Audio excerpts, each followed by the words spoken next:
Baik, bismillahirrahmanirrahim. Assalamualaikum warahmatullahi wabarakatuh. Saya lanjutkan kembali teman-teman untuk materi oceanografi kali ini.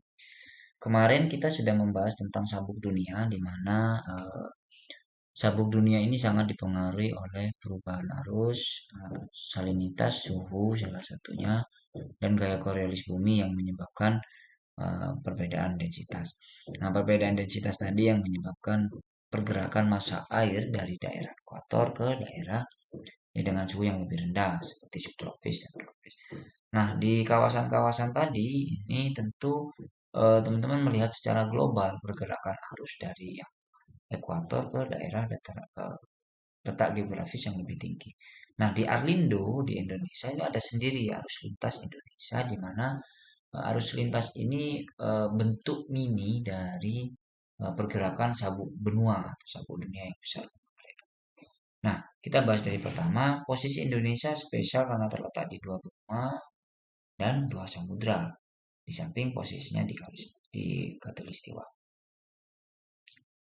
Kemudian selain itu juga perairan Indonesia ini sangat unik karena adanya arus lintas Indonesia atau Arlindo atau Indonesian Through Flow.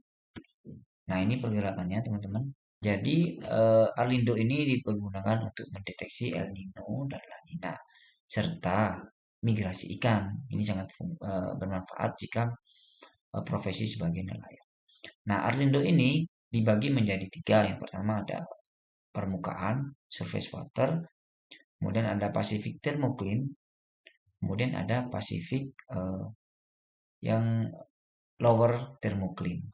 Nah, yang biru ini merupakan Pasifik atau kolom perairan yang datang dari Samudra Pasifik yang membawa perairan yang lebih dingin, teman-teman. Nah, di bagian merah surface waternya ini lebih hangat dengan nilai salinitas yang lebih tinggi. Nah, ini bentuk pergerakannya seperti ini. Jadi kalau sabuk benua kemarin dari sini ya, dari Samudra India, kemudian menuju ke atas, Samudra Pasifik, kemudian dari Samudra Pasifik nanti ada nih sendiri pergerakannya ke daerah Indonesia. Oleh sebab itu Indonesia dikenal sebagai gudangnya atau potensi perikanan tangkap yang besar, terbesar.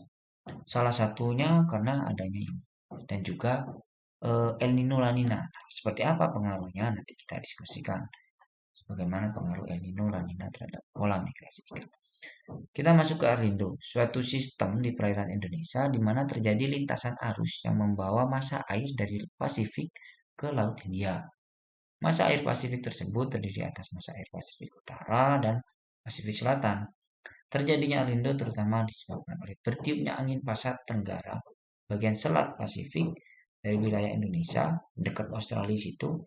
Kemudian angin tersebut mengakibatkan permukaan bagian tropik lautan Pasifik Barat lebih tinggi dari daerah lautan India yang di bagian timur. Hasilnya terjadi gradien tekanan yang mengakibatkan mengalirnya arus dari lautan Pasifik ke lautan Hindia. Nah, pergerakannya seperti ini. Nah, ini Indonesia Through Flow. Gambaran secara umum, gambaran besarnya ini seperti ini. Jadi dari Pasifik Utara itu masuk ke Indonesia bagian utara, masuk ke Samudra Hindia. Kemudian dia akan berputar kembali ke lintang atau letak geografis yang lebih tinggi. Nah, akan tetapi di bagian utara Jawa ini juga mengalami pergerakan massa air juga. Karena pergerakan massa air ini menggantikan massa air sebelumnya. Gitu ya. Jadi kalau misalkan ada massa air yang bergerak dari suatu sisi ke sisi yang lain, maka pergerakan air tadi itu akan digantikan dengan massa air yang baru yang dari itu, teman-teman. Arus lintas Indonesia selama muson tenggara umumnya lebih kuat daripada muson barat laut. Kemudian beberapa hasil model penelitian mengungkapkan ketergantungan suhu permukaan dan simpanan panas permukaan Samudra Pasifik dan India terhadap arus lintas ini. Nah, di poin kedua ini, teman-teman, seperti yang kita diskusikan kemarin, yang mempengaruhi pergerakan arus selain angin yang nanti berpengaruh terhadap arus permukaan, yaitu perbedaan densitas. Perbedaan densitas yang mempengaruhi adalah temperatur dan salinitas. Nah, oleh sebab itu kita mengenal termoklin dan haloklin. Nah, perbedaan densitas tadi, ini akan mempengaruhi pergerakan arus. Nah, dari nih panas permukaan yang ada di Indonesia ini akan berpengaruh nantinya. Makanya kemarin saya tanya, bagaimana jika suhu permukaan laut yang ada di dunia ini akhirnya sama, gitu kan? Apakah yang terjadi? Apakah sabuk benua akan mati? Ada para ahli yang menyebutkan maka sabuk dunia tersebut akan mati karena tidak ada perubahan perbedaan densitas seperti itu. Sama halnya yang seperti yang ada di Indonesia ini. Bagaimana jika Indonesia sudah mengalami peningkatan suhu, kemudian air yang dibawa dari atas tadi ini suhunya sama nanti. Nah, ini akan mengganggu proses pergerakan Arlindo. Tetapi untuk sekarang, karena perbedaan suhunya mungkin antara range-nya 1 sampai 5 derajat, maka air yang dari Pasifik Utara ini cenderung lebih dingin biasanya. Oleh sebab itu ditandai dengan warna biru tadi. Kemudian di Indonesia lebih hangat. Nah, oleh sebab itu nanti akan ada pergerakan atau pertukaran massa air di situ. Dari yang masanya lebih tinggi ke yang lebih rendah. Kemudian poin yang ketiga, kedua samudra tersebut akan sangat berbeda jika tanpa Arlindo. Ketiadaan Arlindo akan meningkatkan permukaan laut di Pasifik dan menurunkannya di Hindia sebanyak 2-10 cm. Sumber air yang dibawa oleh Arlindo dari Pasifik bagian utara yang lebih dingin yang saya sebutkan tadi dan memiliki tingkat salinitas yang lebih rendah. Dan bagian selatan ini lebih hangat dan salinitasnya lebih tinggi seperti itu. Oleh sebab itu perbedaan tadi yang menyebabkan pergerakan arus lintas Indonesia. Perairan Selat Makassar, Laut Flores lebih banyak dipengaruhi oleh massa air Laut Pasifik Utara, sedangkan yang Seram dan Halmahera ini dari selatan. Nah, jalur pergerakannya kalau jalur barat di mana massa air masuk melalui Sulawesi dan Basin Makassar, kemudian sebagian massa airnya akan mengalir melalui Selat Lombok dan berakhir di Lautan India. Dan di jalur timur ini melalui Halmahera, Laut Maluku sampai ke Banda dan nanti masuk ke rute utara Pulau Timur, Selat Ombay dan Alor sampai ke eh, akhirnya nanti masuk ke benua Australia. Nah ini pergerakannya teman-teman. Kalau teman-teman bingung tadi penjelasannya, teman-teman bisa lihat di sini. Pola arah pergerakannya dari Arlindo. Nah ini Pacific Ocean, ini masuknya dari sini, kemudian dia akan masuk ke Indonesia. Nah pergerakan arus juga dipengaruhi oleh keberadaan pulau. Kemarin kan saya sebutkan ada jire juga. Jire ini merupakan pergerakan arus yang mengarah bentuk memutar seperti itu ya. Diakibatkan karena adanya daratan. Nah sama halnya dengan ini. Nah dengan adanya daratan maka dia akan berpengaruh. Nah di sini pergerakannya. Nah ini pergerakan dari Arlindo. Kemudian dampaknya mengakibatkan suhu permukaan perairan Indonesia lebih dingin nantinya dengan salinitas yang lebih tinggi sebagai pengaruh terjadinya upwelling di beberapa daerah selama musim timur dan juga dari masuknya massa air Lautan Pasifik. Sedangkan pada musim barat, suhu permukaan perairan lebih hangat dengan salinitas yang lebih rendah. Rendahnya salinitas akibat pengaruh massa air dari Indonesia bagian barat yang banyak bermuara di sungai-sungai besar. Kemudian selama musim timur, beberapa bagian di Indonesia mengalami upwelling dan percampuran massa air yang mengakibatkan terjadinya pengkayaan nutrien pada lapisan permukaan yang bercampur, mengakibatkan tingginya produktivitas primer di situ. Perairan bila dibandingkan dengan musim barat. Dan ini kita masuk ke El Nino dan La Nina. Nah, El Nino La Nina ini merupakan sebetulnya pertemuan kemarin ya, jadi kita rangkum juga di sini.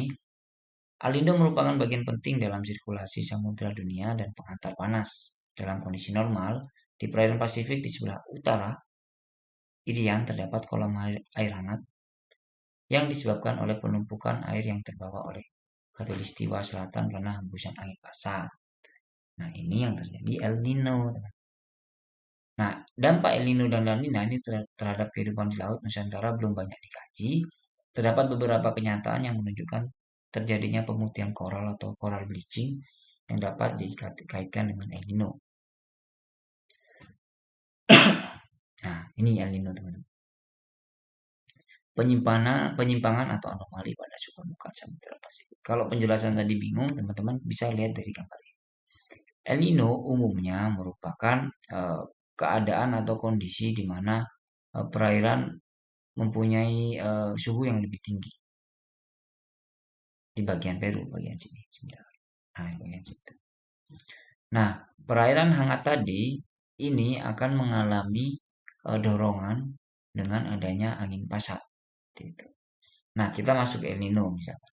Dengan kondisi El Nino di sebelah sini mengalami kenaikan suhu permukaan laut, kemudian suhu permukaan laut tadi akhirnya menguap dan membuat atau menciptakan awan di daerah tersebut dan terjadi hujan. Nah, ini terjadi hujan di kawasan ini. Nah, bedanya dengan La Nina itu jika La Nina didorong karena adanya angin pasat sehingga suhu permukaan laut yang hangat di sini akan didorong ke daerah timur Indonesia. Mohon maaf sebentar, teman.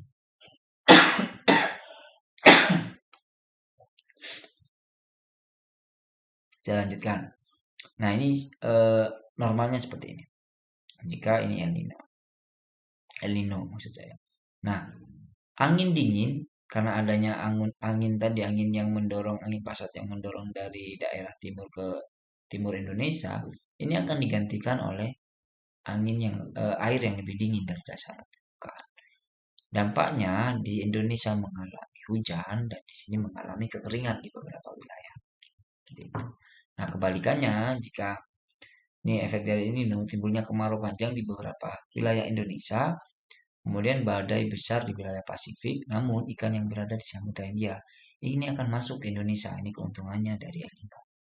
Hal ini karena perairan di timur Samudra ini akan dingin, hal ini membuat Indonesia mendapat banyak ikan tuna dan ikan tuna pada daerah Indonesia bagian timur memiliki ukuran yang sangat besar jika dibandingkan dengan negara lain. Nah, ini kalau La Nina ini kebalikannya, efek yang muncul sebagai lawan dari fenomena El Nino. La Nina adalah fenomena turunnya suhu di permukaan laut di daerah Samudra Pasifik. Kalau tadi naiknya El Nino, La Nina ini turunnya. Nah, fenomena La Nina menyebabkan curah hujan di sebagian besar wilayah Indonesia bertambah, sehingga terjadi banjir tadi ya. Dampaknya apa ya tadi angin pasat. Saat terjadi saat terjadi nah ini saat terjadi penguapan atau peningkatan suhu di permukaan, ini ada wet warm, kemudian dia didorong dengan angin pasat menuju ke daerah Indonesia, maka di sebelah timur Indonesia akan mengalami penguapan dan pembentukan awan di sebelah sini. Seperti itu. Nah, setelah pembentukan awan, maka di sini Indonesia akan terjadi banjir, curah hujan yang sangat tinggi. Berbeda dengan El Nino, yang El Nino tidak dipengaruhi karena adanya angin, sehingga suhu hangat yang ada di sini ini akan menguap di sini dan hujannya terjadi di sini di daerah Ekuador. Kemudian di Indonesia ini mengalami kekeringan biasanya karena tidak ada hujan yang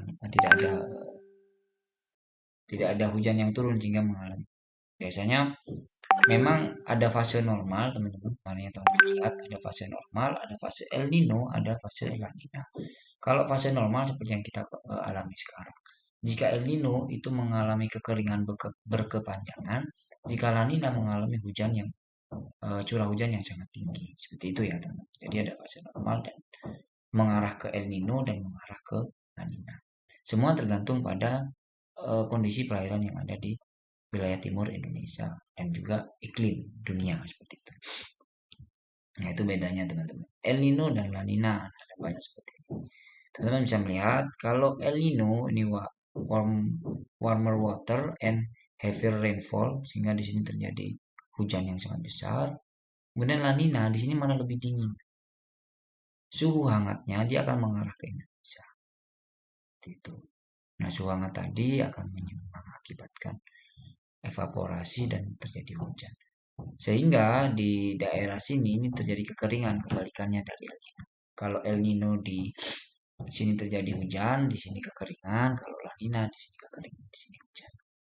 Itu teman-teman gambaran Arlindo dan juga El Nino La Nina. Nah, ini sebegitu fluktuasinya, sebegitu berpengaruhnya iklim dunia, khususnya laut, khususnya Indonesia sebagai mesin uap dunia terhadap perubahan iklim yang ada di dunia. Seperti itu.